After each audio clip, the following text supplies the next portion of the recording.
At sa punto pong ito, alamin na natin ang magiging lagay ng panahon mula po sa Pag-asa DOST at naroon po ang aming kasamang si Jessie Basco. Jessie, muli magandang umaga sa iyo. Magandang umaga Pilipinas, live mula sa Pag-asa DOST. Alamin na po natin ang latest sa lagay ng panahon. Ayon po sa Pag-asa, nananatili pa rin sa labas ng ating area of responsibility itong si Typhoon Panpon. At yan po ay nasa layong 1,514 kilometers. Silangan po yan ng extreme northern zone. So ngayong araw, inaasahan din po na yan ay papasok na sa ating area of responsibility. Pero ang isang magandang balita po dyan ay sa Sabado, inaasahan naman pong lalabas na yan ng ating PAR. Ngayon po, taglay pa rin to ang lakas ng hangin na nasa 175 kilometers per hour at ang gustiness po niya o yung pagbugso ng hangin papalo po yan sa 210 kilometers per hour. Patuloy po ang kilos nito northwest at yan po ay sa bilis na 20 kilometers per hour. Inaasahan nga po na pagpasok niya ng PAR, kung makikita nyo po, no, ito po yung magiging movement niya. So yan po ay moving northwest sa bilis po na 20 kilometers per hour at kitang-kita nga po natin na halos tatamaan lamang nito yung boundary ng ating PAR. So kung pag-uusapan po natin yung magiging epekto nito sa bansa, magdadala lamang po ito ng halos walang direktang epekto sa bansa pero posible po nitong palakasin yung hanging habagat pero makakaranas lamang tayo ng mga mahihina hanggang sa katamtamang pag-ulan. Samantala, para po sa ating forecast, ang Intertropical Convergence Zone o yung ITCZ po ang nakaka-apekto sa bansa natin at particular po yan dito sa may Mindanao area. So asahan po natin para sa lugar ng Zamboanga Peninsula, kasama rin po ang Caraga, Davao at ARMM, kayo po ay makakaranas ng mga mahihina hanggang sa katamtamang pag-ulan.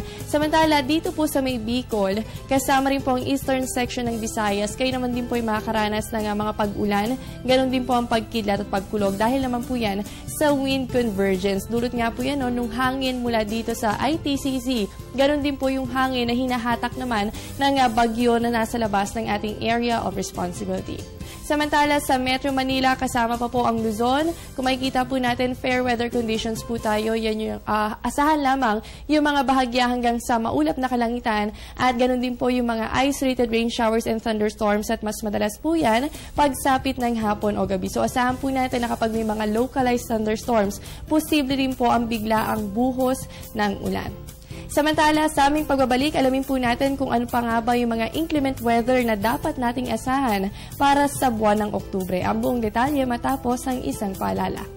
At dahil nga po tayo nasa ikatlong araw na ng Oktubre, alamin pa po natin ano-ano pa nga ba yung mga lagay ng panahon na dapat nating alamin at aasahan sa mga susunod pang araw. So narito po yung tinatawag natin na inclement weather para po yan sa buwan ng Oktubre. So makikita po natin, umiiral pa rin sa bansa natin yung ITCZ o yung Intertropical Convergence Zone. At ayon nga po kay Pag-asa weather forecaster Fernando Cada, sa ganito nga panahon daw po ay mababa yung axis nitong ITCZ kaya makakaranas lamang ng mga pag-ulan ay mostly yung mga southern part o yung nasa southern part ng bansa natin. Samantala, sa buwan ng Oktubre, asahan din po natin yung pag-iral na tinatawag naman na ridge of high pressure area at particular po yung makaka-apekto sa may Luzon o sa may northern Luzon at yan po yung magdadala ng good weather condition. Ganon din po, magkakaroon pa rin ng mga low pressure area at yan po ay patuloy nating babantayan at syempre yung bilang po ng bagyo na inaasahan natin na posibleng maka-apekto sa bansa natin, yan po ay nasa average na 2 hanggang 3. Samantala, patuloy pa rin po tayo makakaranas ng mga occasional thunderstorms o yung panakanakang pagkidlat at pagkulog. At kapag po may mga thunderstorms activity, asahan din po natin yung pagbuhos ng ulan, ganun din po yung mga malalakas na hangin. Samantala, kasama rin po sa month ng October yung inclement weather na tinatawag po natin na northeast monsoon o yung hanging amihan. Lilinawin lamang po natin ngayon ay nasa transition period pa rin po tayo. Ibig sabihin, hindi pa rin po umiiral sa bansa natin itong northeast monsoon. Pero once po na umiral itong hanging amihan o yung northeast monsoon, asahan po natin ang gradual decreasing sa ating temperatures o yung pagbaba ng temperatura natin. At syempre, kapag umiral po ang northeast monsoon, asahan din po natin yung mga madalas na pag-ulan, lalo na po dyan sa may eastern section ng bansa. So yan po yung inclement weather natin para sa buwan ng Oktubre. At yan muna ang latest mula dito sa Pag-asa DOST. Manatiling nakatutok sa Panahon TV kung saan walang pinipiling panahon ang pagbibigay impormasyon. Ako po ang inyong nakasama, ang inyong weather body Jessie Basco na nagsasabing walang dadaig sa taong may alam at laging handa. Magandang umaga. Maraming salamat sa iyo, Weather Buddy Jessie Basco mula po sa Pag-asa DOST.